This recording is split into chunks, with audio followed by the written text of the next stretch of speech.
पंढरपूर मंगळवेढा विधानसभेचे भावी आमदार माननीय अनिल सावंत यांच्या संकल्पनेतून मंगळवेढा व पंढरपूर परिसरातील सुशिक्षित तरुण व तरुणींना नोकरीची संधी उपलब्ध व्हावी या संकल्पनेने आज रविवार दिनांक 6 नोव्हेंबर रोजी पंढरपूर येथील श्री संत तनपुरे महाराज मठामध्ये भव्य नोकरी महोत्सवाचे आयोजन करण्यात आले होते।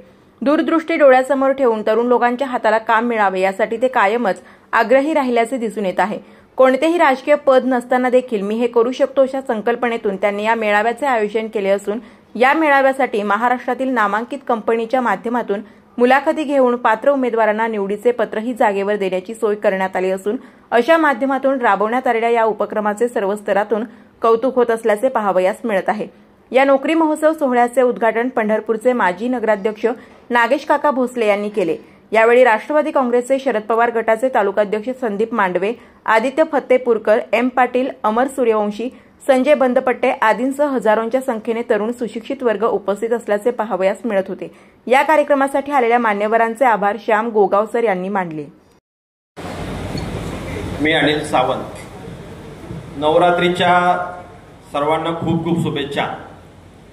आदरणीय व्यासपीठावरती उपस्थित सर्वात ज्येष्ठ नेते नागेश काका भोसले, गणेश आलुलकर, आमचे मित्र आदित्यदादा फत्तेपूरकर, आमचे मित्र धडाडी टोप म्हणता येईल असे संदीप मांडवे, अमर सूर्यवंशी, टिगळे साहेब, आमचे सासरेबुवा पाटील साहेब आणि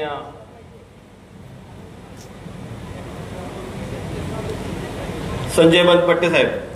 मी काही राजकीय नेता नाही, माझं थोडंसं माईकच्या समोर उभारलं की थोडंसं विसरलं जातं। मी प्रॅक्टिस करतोय माझ्या या मेळाव्यासाठी, म्हणजे भव्य असा मेळावा आमचे मित्र श्याम सर यांच्या खरं संकल्पनेतून आणि माझ्या विचारातून आमच्या मित्र परिवारातून समोर आलाय आणि तो दिवस आज दिसतोय। या कार्यक्रमाच्या निमित्ताने आता बेरोजगार म्हणता येणार नाही, कारण सगळ्यांना नोकरी मिळणार आहे याची मला गॅरंटी आहे। त्यामुळं उपस्थित माझे तरुण आणि तरुणी मित्रांनो, पत्रकार मित्रांनो, सगळ्यांना माझा नमस्कार। या कार्यक्रमासाठी आपण जवळपास 45 ते 50 कंपन्या इथं बोलवल्या। मला वाटतं आताच त्यांनी माहिती दिली तर साधारण 5,500 लोक ह्या कंपन्यांना सगळी मिळून लागणार आहेत आणि आपली ऑनलाईन आणि ऑफलाईन असं मिळून आता तरी आपल्याकडे 1000 मुलं आणि मुलींची नोंद झालेली आहे। प्रत्येकाला त्यांच्या शिक्षणाप्रमाणे बँकिंग असेल, IT मॅन्युफॅक्चरिंग असेल, फार्मा असेल, इलेक्ट्रिकल असेल, शुगर फॅक्टरी इत्यादी सर्व कंपन्या इथे अवेलेबल आहेत। प्रत्येकाला त्यांच्या कॅलिबर, त्यांच्या शिक्षणाप्रमाणे प्रत्येकाला जॉब मिळेल ही व्यवस्था आपण इथं केलेली आहे। माझी आपल्या या सगळ्यांना विनंती आहे की माझ्या ग्रामीण भागातला मुलगा किंवा माझी भगिनी असेल तर त्यांना उमजेल, त्यांना समजेल असेच प्रश्न आणि त्यांची जे आपल्याला रिक्वायरमेंट आहे त्यात जो माझा माझा सहकारी बसतोय त्याप्रमाणे त्यांना ते तसं ट्रीट करा। कारण एकतर इंटरव्ह्यू देताना मुलांना थोडंसं घाबरल्यासारखं होतं आणि त्यामुळेच आपण इथं आयोजित केलंय पंढरपूर आणि मंगळवेढा। पंढरपूर ही आपली देवभूमी आहे आणि मंगळवेढा तालुका ही संतांची भूमी आहे। या दोन्ही तालुक्यामध्ये मी काम करत असताना मला असं जाणवलं की कुठेतरी आपला तरुण आणि तरुणी बेरोजगार आहे, ह्यांच्यासाठी सुद्धा काहीतरी काम करण्याची गरज आहे। त्यामुळे ही संकल्पना खरं तर सुचली आणि हा उपक्रम आपण मागच्या 1 महिन्यापूर्वी 15 ते 20 दिवसापूर्वी आपण माढ्यात सुद्धा हा प्रयोग केलाय। तिथं सुद्धा मुलांचा चांगला प्रतिसाद मिळालाय, तिथं सुद्धा त्याच दिवशी मुलांना नोकरी मिळाली आहे। त्याच्यानंतर हा कार्यक्रम आपण या भागात घेत आहोत। मला आपल्याला सर्वांना विनंती आहे, फक्त एक नोकरी मिळाल्यानंतर एखाद्या कुटुंबाचं किंवा एखाद्या माणसाचं भाग्य म्हणजे कामाला लागतं असं नाही। आपल्याला ह्याचा देशाला सुद्धा ह्याचा उपयोग होणार आहे। तरुण आणि तरुणांना रोजगार मिळणं ही काळाची गरज आहे। मी एक उद्योग चालवतो, पंढरपूर शहरामध्ये राहायला असलो तरी मंगळवेढा तालुक्यामध्ये एक लवंगी असे एक गाव आहे, एकदम टोकाचं दक्षिण तालुक्यामध्ये।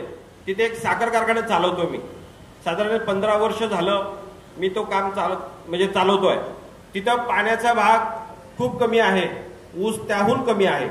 आपल्या पंढरपूर शहरातून मोहोळ तालुक्यातला काय भाग, जत तालुक्यातला काय भाग, कर्नाटक मधला काय भाग, असं सर्व मिळून 4 ते 5 लाख टन प्रत्येक वर्षी मी गाळप करत आलेलो आहे. त्या उद्योग चालवताना येणाऱ्या अडचणी मी बघतोय.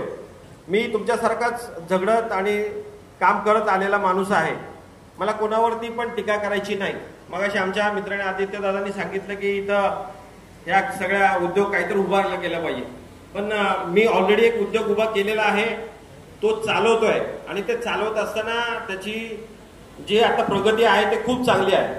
माणूस आशेवरती जगत असतो, त्या पद्धतीने मी ही आज ना उद्या पाणी येईल याच आशेवरती आजपर्यंत तो उद्योग चालवतोय. आपले चुलते आदरणीय डॉक्टर प्राध्यापक आरोग्यमंत्री राज्याचे तानाजीराव सावंत यांच्या मार्गदर्शनातून आपण या पंढरपूर शहरामध्ये आषाढी वारीमध्ये प्रत्येक वेळेस जे जे उपक्रम राबवता येतील आणि भैरवनाथ उद्योग समूह यांच्या मार्फत आपण जे काम करतोय ते पहिल्या दिवसापासून करतो आलोय. कुठलीही इलेक्शन लढवायची आणि आपल्याला काहीतरी मिळवायचंय हा उद्देश डोळ्यासमोर न ठेवता आम्ही ते काम करत आलेलो आहोत आणि यापुढेही काम करणार आहे. आमच्या संदीप दादांनी सांगितलं, मी इच्छुक आहे, नक्कीच इच्छुक आहे.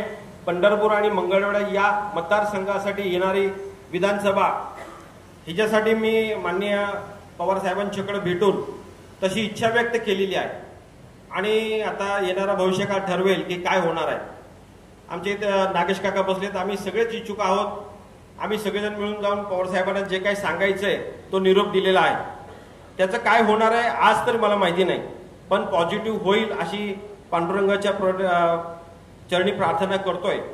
नक्कीच मला जर ती संधी मिळाली तर आपल्यासाठी एक हक्काचं आणि एक आपला भाऊ म्हणून नक्कीच चांगलं काम करण्याचा मी प्रयत्न करेन.